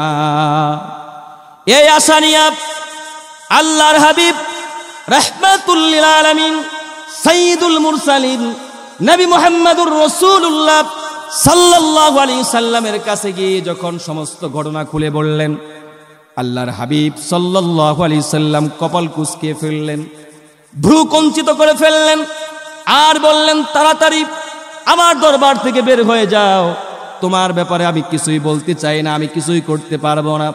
এটা আল্লাহর সঙ্গে বোঝাপড়া, আল্লাহ পাক ভালো জানে তোমার ব্যাপারে। আমার ভাইয়ারা, সর্বশেষে আল্লাহর হাবিব রাহমাতুল লিল আলামিনের দরবার থেকে যখন তিনি বিতাড়িত হয়ে গেলেন, ওনার ছোট্ট মেয়ে খিমসানা রাদিয়াল্লাহু তাআলা আনহা বলে উঠল, আব্বা জান, আবু বকর সিদ্দিকের দরবার থেকে আপনি বিদায় হয়েছে, উমরের দরবার থেকে আপনাকে বিতাড়িত করা হয়েছে, সর্বশেষ আল্লাহ রাসূল সাল্লাল্লাহু আলাইহি সাল্লাম আপনাকে বিদায় করেছে, সকলে আপনার উপর অসন্তুষ্ট। শুনেন বাবা, যতক্ষণ না পর্যন্ত আল্লাহর হাবিবকে আপনি সন্তুষ্ট করতে না পারবেন, আল্লাহ পাককে খুশি করতে না পারবেন, ততক্ষণ পর্যন্ত আমি ছোট্ট সন্তান হলে কি হবে, আমি আপনাকে বাবা বলে পরিচয় দেব না। আমার বন্ধুগণ, দেখেন, ছোট্ট একটা অপরাধের কথা সন্তান জানার কারণে বাবাকে বাবা বলে পরিচয় দিতে চায় না। এখানে এতগুলো মানুষ বসে আছেন ভাইয়েরা আমার, এমন কিছু অপরাধ আমরা গোপনে গোপনে করি। সন্তান যদি জানতো আমাদেরকে দূর দূর করতো, নাক ছিটকাতো, ঠিক কিনা বলেন? গোপন করে রাখছেন কে? সাত্তার নামের ওসিলা আল্লাহ পাক গুনাহগুলোকে গোপন করে রাখছে। গোপনে গোপনে এমন কিছু অপরাধ আমরা করি যে অপরাধের কথা মা বাপ যদি জানতো, মা বাপ আমাদেরকে দূর দূর চেষ্টা করত। এমন কিছু অপরাধ আমরা করি ভাইরা আমার, যারা নেতৃস্থানীয় আছে, জনগণ যদি আমাদের ব্যাপারে জানতো, জনগণ আমাদেরকে লিডার হিসাবে, নেতা হিসাবে মানত, গোপন করে রাখছেন কে? আমার ভাইরা, আল্লাহর হাবিব রাহমাতুল লিল আলামিন সাইয়্যিদুল মুরসালিন নবী মুহাম্মদুর রাসূলুল্লাহ সাল্লাল্লাহু আলাইহি সাল্লামের দরবার থেকে তিনি যখন বিতাড়িত হয়ে গেলেন, আমার বন্ধুগণ, তিনি বলেন, গোটা বিশাল বড় সুবিস্তর পৃথিবীটা আমার কাছে একেবারে সংকীর্ণ মনে হচ্ছিল যেন একেবারে কিছুক্ষণের ভিতরে জমিনটা ফেটে যাক, আমি মাটির ভিতরে চলে যাই, মুখটার কাউকে দেখাতে চাই না, অন্তরের ভিতরে ভয়, এই অবস্থায় যদি আমার মরণ হয়, জাহান্নাম ছাড়া তো আমার উপায়। হযরতে সালাবাতুল আনসারী রাদিয়াল্লাহু তাআলা আনহু তিনি রওনা করলেন জঙ্গলের দিকে, পাহাড়ের দিকে। আবার মুসলমান রাতের বেলা গুনগুনায় আল্লাহর দরবারে কান্নাকাটি করে। একদিন দুই দিন নয়, 40 দিন পর্যন্ত আল্লাহর নবীর সাহাবী সালাবাতুল আনসারী পাহাড়ের গুহায় গিয়ে কান্নাকাটি করে। অপরাধ কি আর একজনের স্ত্রীর সঙ্গে মেলামেশাও করে নাই, শুধুমাত্র কি স্পর্শ করছে? জোরে আওয়াজে বলেন, হাত স্পর্শ করছে। কেমন ভয় ভাইরা আমার, 40 দিন পর্যন্ত এমন চলে গেল। এরপরে আল্লাহ রাব্বুল আলামিন জিব্রাইলের মাধ্যমে বলে দিলেন, যা আমার রাসূলকে জানায়া দাও, বাশশির আবদি ইন্নী কদ গফারতু লা, সুবহানাল্লাহ পড়েন, যে আমি আল্লাহ রাব্বুল আলামিন আমার ওই বান্দার কাছে সংবাদটা পৌঁছায় দাও, আমি আল্লাহ রাব্বুল আলামিন আমার ওই বান্দার জীবনের সমস্ত গুনাহগুলো মাফ করে তার জন্য জান্নাত অবধারিত করে দিয়েছি, তার তাওবাকে কবুল করে নিয়েছি। হযরত জিবরাইল এসে আল্লাহর হাবিব সাল্লাল্লাহু আলাইহি সাল্লামকে যখন জানালেন, ওগো আল্লাহর নবী, এই তামাম সৃষ্টিকুলকে সৃষ্টি করেছেন কে? আপনি নাকি আল্লাহ? নবী বলেন, অবশ্যই আল্লাহ রাব্বুল আলামিন সৃষ্টি করছেন। আবার জিবরাইল প্রশ্ন করল, ইয়া রাসূলুল্লাহি, তামাম পৃথিবীতে যত মাখলুক আছে সমস্ত মাখলুককে রিজিক প্রদান করেন আপনি নাকি আল্লাহ? বলে, অবশ্যই আল্লাহ রাব্বুল আলামিন রিজিক প্রদান করেন। কে রিজিক দেন ভাই? আবার বলা হলো, ইয়া রাসূলুল্লাহি, তামাম পৃথিবীর মানুষ যদি অপরাধ করে, গুনাহ করে, তাদের ক্ষমা করার মালিক আপনি নাকি আল্লাহ? আল্লাহর হাবিব বললেন, অবশ্যই আল্লাহ পাক। এবার জিবরাইল বললেন, তাহলে ইয়া রাসূলুল্লাহি, ইয়া হাবিবাল্লাহি, 40 দিন আগে আপনার একজন সাহাবী সালাবাতুল আনসারী নামে একজন সাহাবী আপনার দরবারে আসছিল নবী, আপনি কেন তাকে আপনার দরবার থেকে বিতাড়িত করে দিয়েছেন? তার কাছে সংবাদ পৌঁছায় দেন, আল্লাহ রাব্বুল আলামিন তার চোখের পানির বিনিময়ে এমন ভাবে তাওবা করেছে, তার তাওবাকে আল্লাহ পাক কবুল করে নিয়েছে। আল্লাহর হাবিব বললেন, সাহাবীরা যাও যাও, আমার সালাবাতুল আনসারীকে তোমরা ডেকে নিয়ে আস। হযরত আবু বকর আর ওমর দাঁড়ায় গেলেন। নবী করিম সাল্লাল্লাহু আলাইহি সাল্লাম বললেন, তোমরা বসো, তোমাদের দ্বারা কাজ হবে না। আবার দাঁড়িয়ে গেলেন হযরত আলী, দাঁড়িয়ে গেলেন হযরত সালমান ফারসি। আল্লাহর হাবিব বললেন, যাও যাও, তোমরা দুইজন গিয়ে আমার সাহাবাকে নিয়ে আসো। তারা মুসলমান চলে গেল। অনেক লম্বা চৌড়া ঘটনা, আমি বেশি লম্বা করব না। হযরত সালাবাতুল আনসারী রাদিয়াল্লাহু তাআলা আনহুকে পাহাড়ের গুহা থেকে তারা যখন নিয়ে আসলো, আস্তে আস্তে হযরত বেলাল মসজিদে নববীতে আজান দিয়ে দিল, ফজরের আজান। কোন সময়ের আজান? ফজরের আজান হয়ে গেল। আল্লাহর হাবিবের ইমামতিতে নামাজ আরম্ভ হয়ে গেল। ফজরের নামাজের প্রথম রাকাত শেষ হয়ে গেল। দ্বিতীয় রাকাতের জন্য আল্লাহর হাবিব সাল্লাল্লাহু আলাইহি সাল্লাম দাঁড়িয়েছে। দ্বিতীয় রাকাতে নবীজি এই দোয়া পড়তেছিলেন, সূরা পড়তেছিলেন, আল্লাহুমুত তাকাসুর হাত্তা যুরতুমুল মাকাবির। এতটুকুন আয়াত যখন পড়লেন, আয়াতের ভিতরে আসছে দুনিয়ার মানুষেরা সকলেই দুনিয়ার মোহ নিয়ে ব্যস্ত, টাকা পয়সা অর্থবিত্ত নারী নিয়ে ব্যস্ত, দুনিয়ার সৌন্দর্য নিয়ে ব্যস্ত। অতদিন পর্যন্ত মানুষ দুনিয়ার ভোগ বিলাসিতা নিয়ে ব্যস্ত থাকবে যতক্ষণ না মানুষ কবরের ভিতরে যাবে। এই আয়াত তো তারা বুঝতো, আয়াতের অর্থ তারা বুঝতো।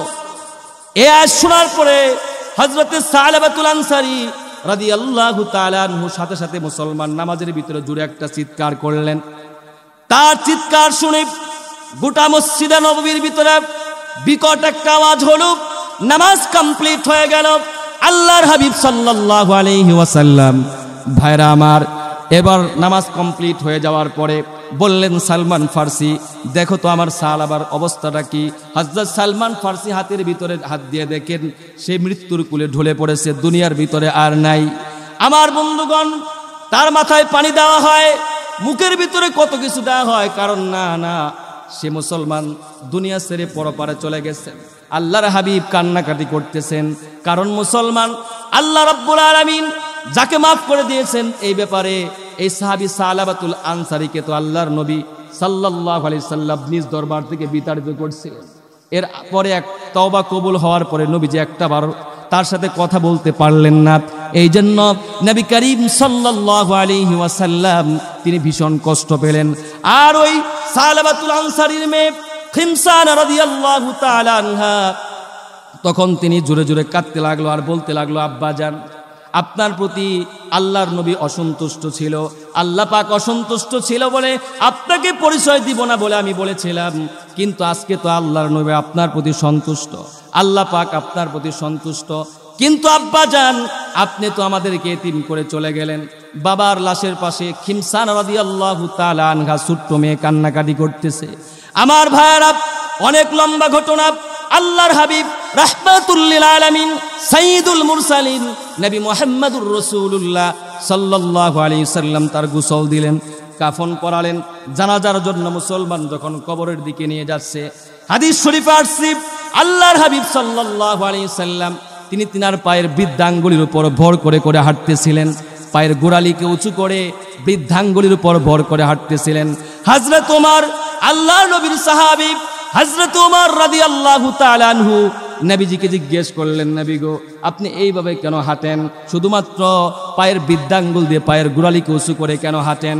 আল্লাহর হাবিব বললেন, শোনো ওমর, আমি হলাম নবী, আমি যা জানি তোমরা তা জানো না। আমার কাছে ওহী আসে, তোমাদের কাছে আসে না। আমি যা দেখি তোমরা তা দেখো না। আমি স্পষ্টভাবে দেখতে পাচ্ছি আমার সাহাবী সালাবাতুল আনসারী রাদিয়াল্লাহু তাআলা আনহার উপর আল্লাহ রাব্বুল আলামিন এতটা খুশি হয়েছেন, তার তাওবাটাকে আল্লাহ পাক এমন ভাবে কবুল করেছেন যে তার জানাজার নামাজ পড়বার জন্য আল্লাহ রাব্বুল আলামিন আসমান থেকে লক্ষ কোটি কোটি ফেরেশতা পাঠিয়ে দিয়েছে, যার কারণে আমি পা ফেলানোর জায়গা পাচ্ছি না। আল্লাহু আকবার। মুসলমান কেমন তাওবা করছে, কেমন তাওবা করছে। আমি এটা দিয়ে বুঝাতে চাইলাম, মানুষ যদি গুনাহ থেকে বিরত থাকতে চায়, এক নম্বরে কার ভয় লাগবে? এই সাহাবীর ভিতরে কেমন ভয় ছিল? শুধুমাত্র আরেক ভাইয়ের স্ত্রীর হাত স্পর্শ করেছিল, যার কারণে 40 দিন পর্যন্ত পাহাড়ের গুহায় গিয়ে কান্নাকাটি করেছে। এই কাজগুলো যদি আমরা করি তাহলে গুনাহ থেকে, প্রিয় ভাইরা আমার, আমরাও বিরত থাকতে পারবো। 2 নম্বরে আমরা যদি গুনাহ থেকে বিরত থাকতে চাই, আমাদের এই যে চোখটা আছে না, চোখকে হেফাজত করতে হবে। একটা আজীব ঘটনা আপনাদেরকে শোনাই আমি। এই ঘটনাটি বলেছেন হযরতে হুসাইন আহমদ মাদানী রাহমাতুল্লাহি আলাইহি। উনি ওনার ক্লাসে প্রায় এই ঘটনাটা উনি ছাত্রদের সাথে শেয়ার করতেন। উনি দীর্ঘদিন দেওবন্দ মাদ্রাসার শাইখুল হাদিস ছিলেন, আবার দীর্ঘদিন উনি মসজিদে নববীতে হাদিস পড়িয়েছেন। উনি বলেন যে একটা ঘটনা আমি দেখেছি, মসজিদে নববীর একজন মুয়াজ্জিন ছিল। প্রতি ওয়াক্ত নামাজের পরে সে আল্লাহ তাআলার কাছে হাত তুলে একটা দোয়া করত। কয়টা দোয়া করত? জোরে আওয়াজে বলেন, কয় দোয়া করত? একটা দোয়া করত। দোয়াটা হলো, এই আল্লাহ তুমি আমাকে ঈমানের সাথে মৃত্যু দান করো, ঈমানের সাথে মৃত্যু দিও আল্লাহ। উনি যখন প্রতিনিয়ত একই দোয়া করে, তো ওনাকে বলা হলো যে হযরত আপনি কি আর দোয়া জানেন না? আর কি কোনো দোয়ার গুরুত্ব নাই? প্রতিদিন 5 ওয়াক্ত আজানের পরে আপনি একই দোয়া করেন, কারণটাকে, হোয়াট ইজ দ্য রিজন? একটু ব্যাখ্যা করেন, ডিসক্রাইব করেন। উনি চোখের পানি ছেড়ে দিলেন। চোখের পানি ছেড়ে দিয়ে বললেন, ভাই তাহলে শোনো, আসল ঘটনা হচ্ছে এই যে এই মসজিদে নববীর মুয়াজ্জিন ছিল আমার ভাই। 1 যুগ না, কয়েক যুগ পর্যন্ত এই মসজিদে নববীর মুয়াজ্জিন ছিল। মসজিদে নববীর মুয়াজ্জিন 4টিখানি কথা, জোরে আওয়াজে বলেন। যেই মসজিদে নববীর মুয়াজ্জিন ছিল হযরত বেলাল রাদিয়াল্লাহু তাআলা আনহু। যেই মুসল্লায় ইমামতি করতেন আল্লাহর হাবিব সাল্লাল্লাহু আলাইহি সাল্লাম, আবু বকর সিদ্দিক, হযরত ওমর ইবনুল খাত্তাব, হযরত উসমান, হযরত আলী। যেই মুসল্লায় ইমামতি করেছেন হযরত বেলাল, যেই মসজিদে আজান দিয়েছেন, মুয়াজ্জিনি করেছেন, সেই মসজিদে নববীর মুয়াজ্জিন তিনি বললেন যে আমার ভাই কয়েক যুগ পর্যন্ত এই মসজিদে নববীতে আজান দিয়েছে, কিন্তু সে যখন মারা যাবে, ডেডলি কন্ডিশন, মারাত্মক অবস্থা, মৃত্যু শয্যায় শায়িত। আমার আত্মীয় স্বজন সকলেই তিনার পাশ দিয়ে বসে আছে। হঠাৎ করে সে বলতে লাগলো, আমার কাছে একটু কোরআন দাও। সকলেই মনে করল সারা জীবন যেহেতু সে আল্লাহর ঘরের খাদেম ছিল, মৃত্যুর সময় কোরআন চায়, এটা তো একটা ভালো লক্ষণ, ঠিক কিনা বলেন? গান তো আর শুনতে চায় নাই, কি চাইছে ভাই? আমাদের তো অনেকে আছে মৃত্যুর সময় নাকি বিড়ি চায়। কি চায়? আমি সত্য ঘটনা, মৃত্যুর সময় এই উল্টাপাল্টা কথা বলে, অনেক কিছু বলে। তো উনি বলছে যে আমাকে কোরআন দাও। ওনাকে কোরআন দেওয়া হলো। কোরআন দেওয়ার পর উনি সাথে সাথে কোরআনটা হাত থেকে জোরে নিক্ষেপ করলেন। নাউজুবিল্লাহ পড়লেন না? আর জোরে আওয়াজে বলেন নাউজুবিল্লাহ। জোরে নিক্ষেপ করলেন। এতেই ক্ষান্ত নয়, সে বলল এই কোরআনের কিছুই আমি বিশ্বাস করি না, সব আমি অস্বীকার করি। আর জোরে বলেন নাউজুবিল্লাহ। আমরা অবাক হয়ে গেলাম। দীর্ঘদিন মসজিদে নববীর খাদেম ছিল এই লোকটা, কিন্তু মৃত্যুর সময় তার কাছ থেকে এমন ঘটনা দেখে আমরা দু চোখ দিয়ে দর দর করে পানি ছেড়ে দিলাম। এই কথা বলে সে মৃত্যুর কোলে ঢলে পড়ল। আমরা কি করব? বহু কান্নাকাটি করলাম। এরপরে কিছুদিন পরে ওই লোকটা বলতেছে যে প্রতিদিন নামাজের পরে আল্লাহ তাআলার কাছে ইমানি মৃত্যুর জন্য দোয়া করে। কয়েকদিন হলো আমি আল্লাহর হাবিব রাহমাতুল লিল আলামিনকে স্বপ্ন যুগে দেখতে পেলাম। আল্লাহর হাবিব সাল্লাল্লাহু আলাইহি ওয়াসাল্লাম আমাকে এসে বলতে লাগলো, শোনো শোনো, তুমি কি জানো তোমার ভাইয়ের এমন দশা কেন হয়েছে, ঈমান নিয়ে কেন সে মরতে পারে নাই, তুমি কি জানো নাকি? বলে না না, ওগো আল্লাহর হাবিব আপনি একটু আমাকে বলে দেন কি অপরাধ ছিল তার, কোন গুনার কারণে এমনটি হলো। আল্লাহর হাবিব রাহমাতুল লিল আলামিন সাইয়্যিদুল মুরসালিন নবী মুহাম্মদুর রাসূলুল্লাহ বলে দিলেন স্বপ্ন যুগে, শোনো, এই যে মসজিদে নববীতে হজের মৌসুমে হাজিরা যায়, মৌসুম ছাড়া উমরা করার জন্য অনেক, উমরা হজের জন্য অনেক পুরুষের সাথে মহিলারাও যায় কি যায় না? বিভিন্ন দেশ থেকে সুন্দরী নারীরা যখন সেখানে যাইতো, মসজিদে নববীর মুয়াজ্জিন ছিল বটে, কিন্তু চোখকে সে কন্ট্রোল করতে পারতো না। এই সুন্দর সুন্দর নারীদেরকে দেখে সে এনজয় করত, সুন্দর সুন্দর নারীদের দিকে সে তাকায় থাকতো। এটা এই কারণে, অপরাধের কারণে আল্লাহ রাব্বুল আলামিন তার প্রতি এতটাই নাখুশ হয়েছে, নারাজ হয়েছে, মসজিদে নববীর মুয়াজ্জিন হওয়া সত্ত্বেও আল্লাহ রাব্বুল আলামিন তাকে ছাড় দেন নাই। ঠিক না বলেন? আমরা কোন মসজিদের মুয়াজ্জিন, কোন মসজিদের ইমাম সাহেব? আমরা মসজিদে নববীর মুয়াজ্জিনকে যদি ছাড় না দেওয়া হয়, আমরা কোন ক্ষেতের গাজর আর মূলা? ঠিক কিনা বলেন ভাই? এই জন্য আসুন আমরা ইমানকে পরিশুদ্ধ করি, গুনাহমুক্ত জীবন ধারণ করি। আল্লাহ পাক তৌফিক দান করেন, পড়ুন আমিন। গুনাহমুক্ত যদি জীবন চাই, আমাদেরকে করতে হবে আরেকটি জিনিস, বন্ধু ঠিক করতে হবে, ভালো বন্ধু। বন্ধু হাদিস আসছে, আল মারউ আলা দীনি খলিলিহি ফালিয়ানজুর আহাদুকুম মান ইখালিল। প্রত্যেকটা মানুষ তার বন্ধুর ধর্মে দীক্ষিত হতে চায়, বন্ধুর রঙে রঙিন হতে চায়। বন্ধু যদি বিড়ি টানে, নিজেরও বিড়ি টানতে মনে চায়। বন্ধু যদি মসজিদে আজান শুনলে মসজিদে যায়, নিজেরও মসজিদে যেতে মনে চায় কি চায় না? জোরাও যে বলেন। বন্ধু যেই কালারের জামা বানাইছে ওরকম একটা কালারের জামা বানাতে মনে চায়। বন্ধু যেই মডেলের ফোন ইউজ করে ওই মডেলের ফোন ব্যবহার করতে মনে চায়।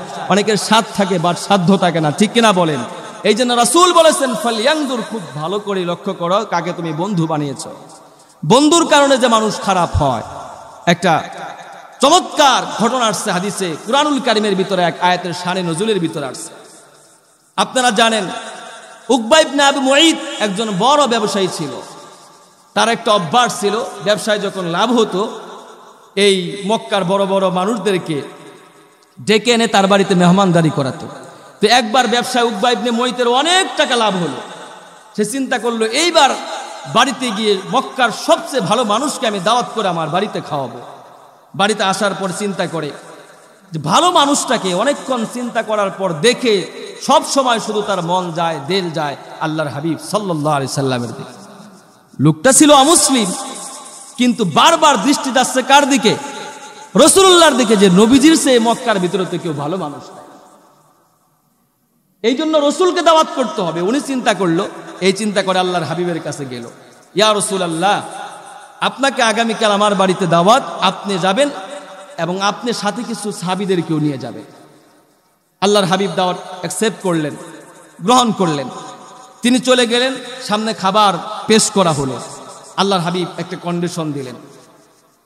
রাসূলুল্লাহর সাহাবীরা বসে আছেন, রসুল যদি না খায় অন্যরা কেউ খায়? আল্লাহর হাবিব খায় না, সাহাবা একরামও খায় না, বসে রয়েছে। আল্লাহর হাবিব সাল্লাল্লাহু আলাইহি সাল্লাম বললেন,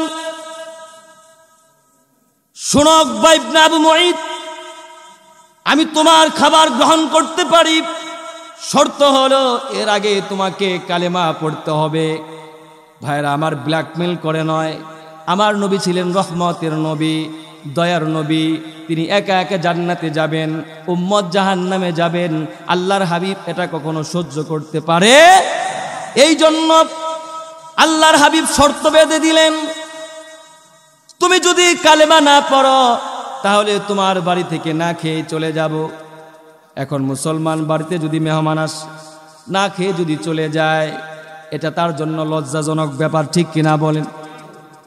কিন্তু এই লজ্জাজনক ব্যাপারের জন্য নয়, আল্লাহর হাবিব যখন বলছেন, হাদিস শরীফের ভিতরে আসছে, সে লোকটা মন থেকেই পড়েছে আশহাদু আল্লা ইলাহা ইল্লাল্লাহু ওয়া আশহাদু আন্না মুহাম্মাদান আবদুহু ওয়া রাসূলুহু। কালেমা পড়ে মুসলমান হয়ে গেছে। ইসলাম কবুল করার পরে আল্লাহর হাবিব খাবার খেলেন, সাহাবায়ে কেরামও খাবার খেলেন, চলে গেলেন। উকবা ইবনে আবু মুআইত ইসলাম কবুল করেছেন।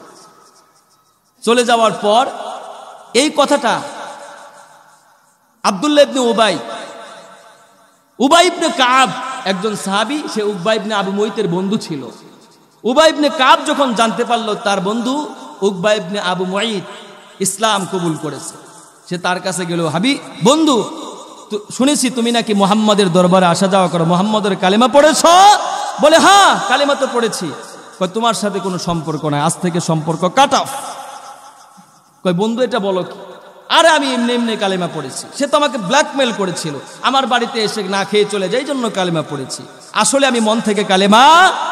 এটা ছিল তার মিথ্যে কথা। আমার ভাইয়েরা, উকবা ইবনে আবু মুআইত বলে, এই কথা যখন বলল উবাই ইবনে কাব, সে বলল তোমার এই কথা আমি বিশ্বাস করি না, দুটি কাজ করতে হবে, তাহলে তোমার কথা বিশ্বাস করব যে সত্যিই তুমি মুহাম্মাদের ধর্মে দীক্ষিত হও নাই। এক নাম্বার কাজ তোমাকে করতে হবে, আমাদের সকলের উপস্থিতিতে আল্লাহর হাবিবের সামনে গিয়ে, মুহাম্মাদের সামনে গিয়ে বলবে, তোমার কালেমা তোমার দিকে আমি নিক্ষেপ করলাম, তোমাকে দিয়ে দিলাম। নাউজুবিল্লাহ পড়েন। দুই নাম্বার কাজ করতে হবে, এই মুহাম্মদ ইবনে আব্দুল্লাহর মুখের ভিতরে থুতু নিক্ষেপ করতে হবে। নাউজুবিল্লাহ পড়েন। উকবা ইবনে আবু মুআইত বলল, ঠিক আছে বন্ধু, তুমি যা বলছো, তোমার মনোরঞ্জনের জন্য সবকিছু করতে আমি রাজি। দুজন চলছে। আল্লাহর হাবিব সাল্লাল্লাহু আলাইহি সাল্লামের সামনে গিয়ে উকবা ইবনে আবু মুআইত বলে, মুহাম্মদ, তোমার কালেমা আমি তোমাকে ফিরিয়ে দিলাম। এবং আল্লাহর হাবিবের মুখে সে থুতু নিক্ষেপ করে দিল। আল্লাহর হাবিব সাল্লাল্লাহু আলাইহি সাল্লাম দু চোখের পানি আটকে রাখতে পারলেন না, বললেন, উকবারে, গতকালকেই তো তুমি আমার হাতে কালেমা পড়ে ইসলাম কবুল করে জান্নাতি হয়ে গিয়েছো, কিন্তু আজকে এমন কি আচরণ তুমি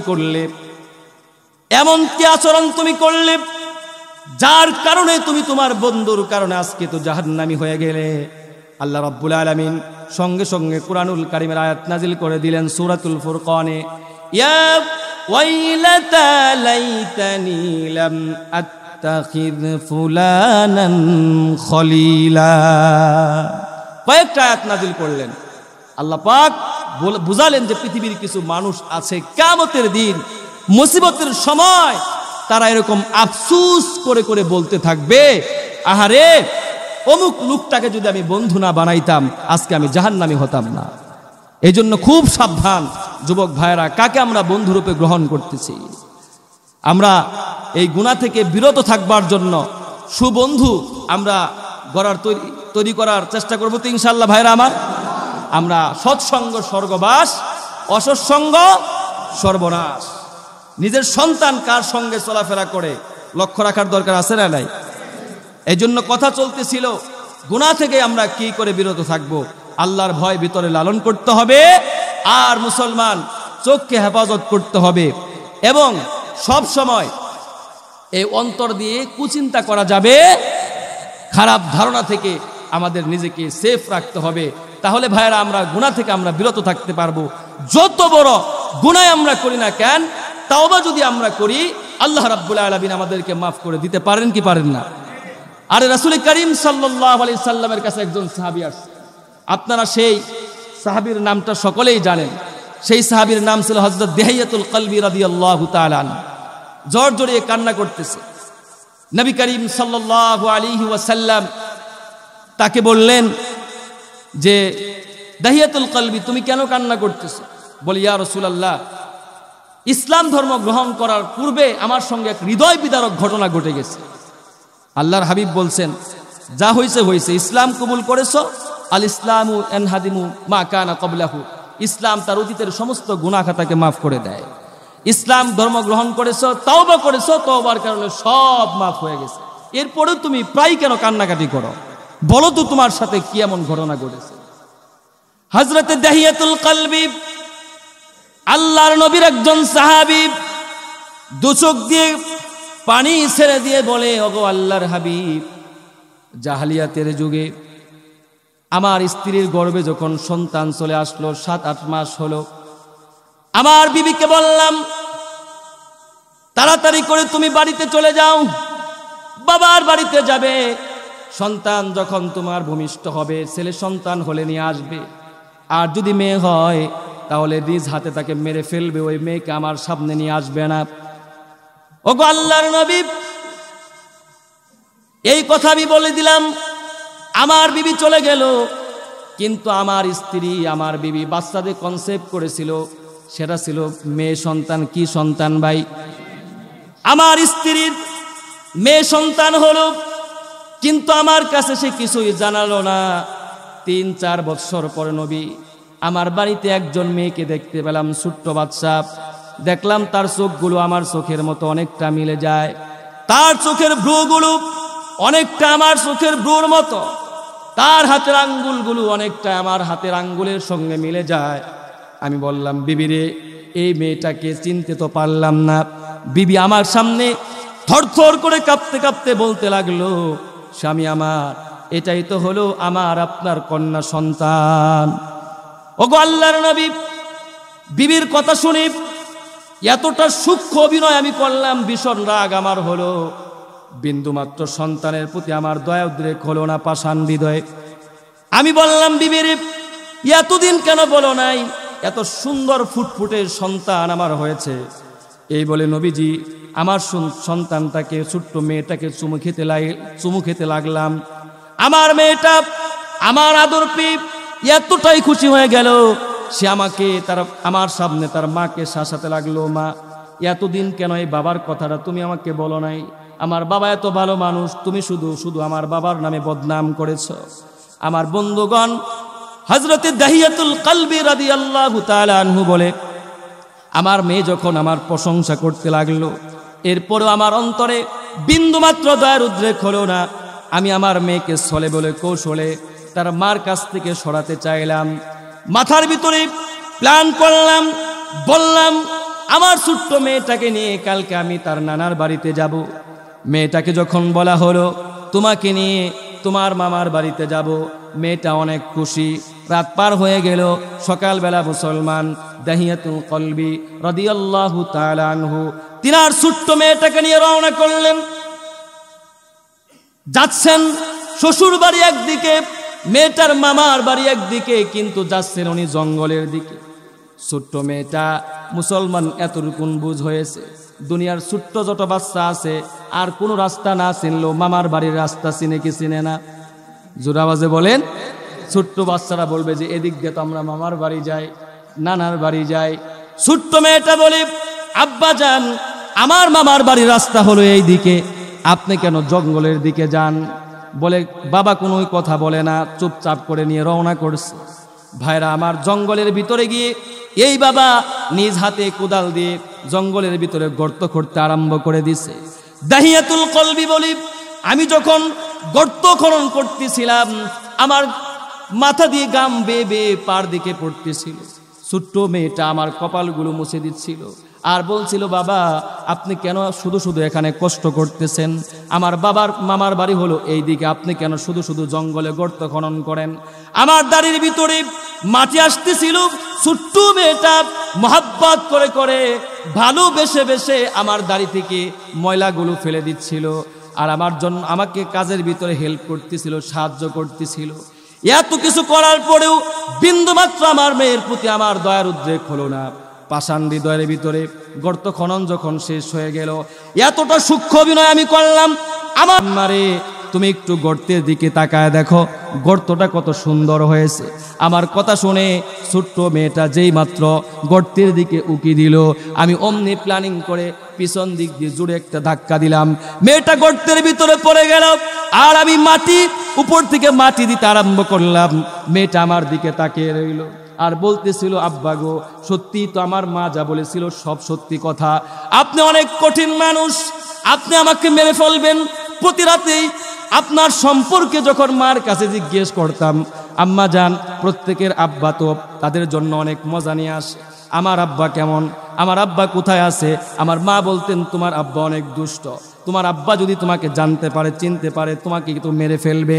আজকে তো মায়ের কথাই সত্যি হলো, আব্বা জান দয়া করে আমাকে মাফ করে দেন, আমার জীবনটা ভিক্ষা দেন, কোনোদিন আপনাকে আমি বাবা বলে আর পরিচয় দেব না, বাবা শেষবারের মতো আমাকে ছেড়ে দেন। কিন্তু ইয়া রাসূলুল্লাহ, ছোট্ট মেয়েটা, অবুঝ বাচ্চাটা এমন করে করে ইনিয়ে বিনিয়ে যখন এই কথাগুলো বলতেছিল, আমার অন্তরের ভিতরে দয়ার উদ্রেক হলো না। আমি বড় একটা পাথর নিয়ে মাথার ভিতরে মারলাম, ফিঙ্কি দিয়ে রক্ত বের হয়ে গেল, কবরের মাটি চাপা দিয়ে আমি চলে আসলাম। ইয়া রাসূলুল্লাহ, এই জন্য যদিও আমি ইসলাম কবুল করেছি, দিন গ্রহণ করেছি, তাওবা করেছি, এরপরও আমার ওই মেয়েটাকে যেহেতু আমি জীবন্ত কবর দিয়েছি নবীজি, এই ঘটনা যখন আমার মনে পড়ে যায়, আমার নামাজে মন বসে না নবী, আমার রোজার ভিতরে মন বসে না, আমার ইবাদতের ভিতরে মন বসে না। আল্লাহর হাবিব এই নিষ্ঠুর ঘটনা শুনে চোখের পানি রাখতে পারলেন না। আল্লাহর হাবিব সাল্লাল্লাহু আলাইহি ওয়াসাল্লাম তিনিও কান্নাকাটি করতে লাগলেন আর বললেন, সাহাবী, পিছনের এই ঘটনা তুমি আর কোনোদিন শোনাবে না, তুমি যত বড় অপরাধী হও না কেন, আল্লাহ রাব্বুল আলামিন তুমি যেহেতু তওবা করেছো, আল্লাহ রাব্বুল আলামিন তোমার তওবাকে কবুল করে তোমার এত বড় গুনাহটাকে আল্লাহ পাক মাফ করে দিয়েছে। সুবহানাল্লাহ। এইজন্য ভাই, গুনাহ তো মুমিন হিসেবে, মানুষ হিসেবে আমাদের হয়ে যেতেই পারে, তওবা করার দরকার আছে না নাই? আত-তাইবু মিনাদ দামবি কামান লা দামবালা। আল্লাহর হাবিব সাল্লাল্লাহু আলাইহি সাল্লাম বলেছেন, কোন মানুষ যখন তওবা করে আল্লাহ পাক তাদেরকে এমন ভাবে মাফ করে দেন যেন সে একবার মাসুম বাচ্চা, কেবল ভূমিষ্ঠ হলো মাত্র, তার কোনো অপরাধী নাই, কোনো গুনাহই নাই। সুবহানাল্লাহ। এই জন্য অপরাধ হয়ে যাবে, যেই জমিন আমার আপনার গুনাহের সাক্ষী দেবে, একটা কথা, একটা আমল নিয়ে যান কিয়ামতের মাঠে, যাতে করে সেই জমিনটা আমার আপনার জন্য ইস্তিগফারের সাক্ষী দেয়, ক্ষমার সাক্ষী দেয়। যেই জমিন বলবে আল্লাহ এই জমিনের উপর সে দাঁড়িয়ে গুনাহ করেছে, অপরাধ করেছে, ক্রাইম করেছে, সাথে সাথেই এই জমিন যাতে করে বলে আল্লাহ কিছুক্ষণ পরে সেই তো এই জমিনের উপর দাঁড়িয়ে সে ইস্তিগফার করেছে, তোমার কাছে ক্ষমা করেছে, এই ওয়াদা কি আমরা করতে পারবো ইনশাআল্লাহ? ভাই, অপরাধ যখনই হয়ে যাবে সাথে সাথে আমরা সেখান থেকে আবার তাওবার হাত তুলে দেব।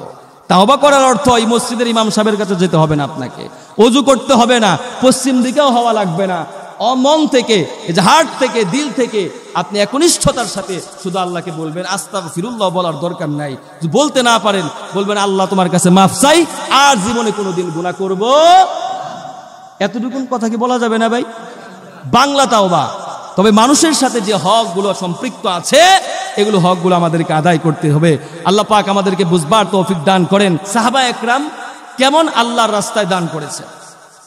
হযরতে, আপনারা জানেন, হযরতে ফাতেমাতুজ জাহরা রাদিয়াল্লাহু তাআলা আনহার ঘরের ভিতরে এতটাই অভাব ছিল, ঘরে খাবার নাই 3 দিন যাবত। কয়দিন যাবত? ছোট্ট মেয়েটা হাসান হুসাইন, 2 জন বাচ্চা ঘরের ভিতরে, ক্ষুধার কারণে, যন্ত্রণায় তারা ছটফট করতেছে। এখন কি করা যায়? কিছুই নাই বিক্রি করার। হযরত ফাতেমা বললেন স্বামীকে, আলী, হে আমার স্বামী, এই যে আমার গায়ে একটা চাদর আছে, চাদরটা বাজারে আপনি বিক্রি করেন, বিক্রি করে যে টাকাগুলো হবে সেই টাকা দিয়ে আমার সন্তানের জন্য কিছু নিয়ে আসবেন।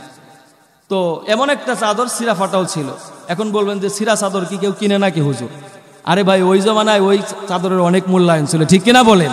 তো হযরত আলী নিয়ে গেছেন চাদর, বাজারে বিক্রি শেষ, 6 টাকা বিক্রি করছে, 6 দিরহামে। কয় দিরহামে? 6 দিরহামে বিক্রি করছে।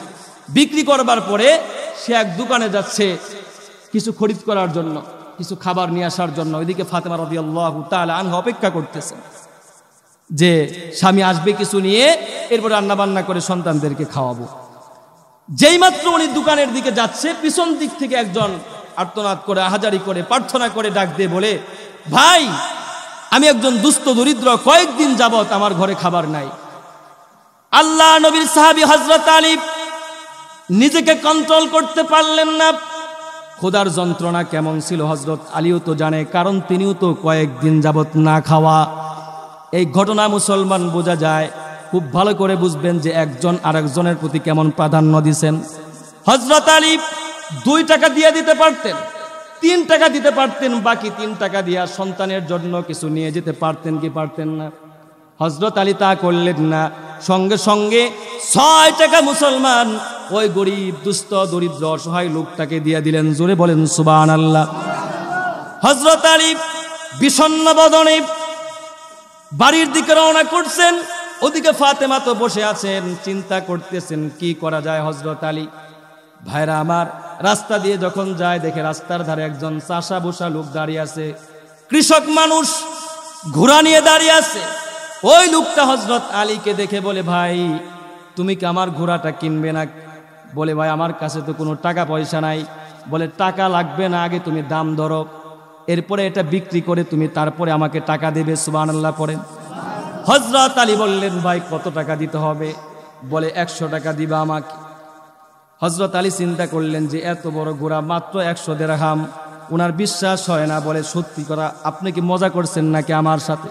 বলে, না না, সত্য করে বলতেছি ভাই, এটা তুমি নিয়ে যাও, বাকি টাকাগুলো তুমি নেবে, আমার 100 টাকা আমাকে দিলেই আমি সন্তুষ্ট। হযরত আলী ঘোড়াটা নিয়ে বাজারে রওনা করলেন। একজন খরিদ্দার আসলো, এসেই বলল, ভাই ঘোড়াটাকে তুমি বিক্রি করবে নাকি? এটা কি পালিত ঘোড়া নাকি তুমি কিনে নিয়ে আসছো? বলে, ভাই এটা মানুষের বাড়িতে পালতো, আমি তার কাছ থেকে নিয়ে আসছি। বলে, কত টাকা দিতে হবে? হযরত আলী বললেন, আপনিই বলেন। লোকটা তখন বলে উঠলো, 160 দিরহাম দেব। জোরে বলেন সুবহানাল্লাহ। 160 দিরহাম। কয় টাকা দান করছিল? আল্লাহ পাক কুরআনুল কারীমের ভিতরে বলেছেন 1 টাকার বিনিময়ে কয় টাকা দেবে? 10 টাকা। 10 গুণ বাড়ায় দেবে না, 10 গুণ থেকে 700 গুণ। তো 6 টাকার বিনিময়ে 60টা পাইছে কিনা? 60 টাকা পাইছে কিনা? প্রত্যেকটার বিনিময়ে 10 গুণ করে সে পেয়ে গেছে। 100 টাকা ওনাকে ফিরিয়ে দিছে। ফিরিয়ে দেওয়ার পরে আর যে 60 টাকা আছে, 60 টাকা দিয়ে বাজারে গিয়ে অনেক কিছু কিনে বাড়িতে নিয়ে গেছে। হযরত ফাতেমা এই দৃশ্য দেখে তার কপালে চোখ উঠে গেছে। আরে আশ্চর্য, আপনি এই চাদর বিক্রি করে এত বাজার সদাই কি করে আনলেন? করে, আরে রাখো, আশ্চর্য ঘটনা ঘটছে। সমস্ত ঘটনা যখন খুলে বলছে, উনি ভীষণ খুশি হলো। আল্লাহ রসুলের দরবারে হযরত আলী চলে গেলেন, বললেন, ইয়া রাসূলুল্লাহ, আমার সাথে তো এমন একটা আজীব ঘটনা ঘটেছে। আল্লাহর হাবিব সাল্লাল্লাহু আলাইহি সাল্লাম বললেন, আলী তোমাকে বলতে হবে না, এই ঘটনার খবর তোমার আগেই থেকে আমি জানি। সুবহানাল্লাহ বললেন না? কারণ শোনো আলী, এই যে লোকটা আসছিল কৃষক মানুষ, তোমার কাছে ঘোড়া বিক্রি করেছিল, আসলে সে দুনিয়ার কোনো সাধারণ মানুষ নয়। সে হচ্ছে তুমি যে আল্লাহর রাস্তায় 6 টাকা দান করেছিলে, আল্লাহ পাক এত খুশি হয়েছিল, আল্লাহ রাব্বুল আলামিন আসমান থেকে হযরত জিব্রাইলকে কৃষকের সুরতে পাঠায়া দিছে। আল্লাহর ফেরেশতা ছিল সে।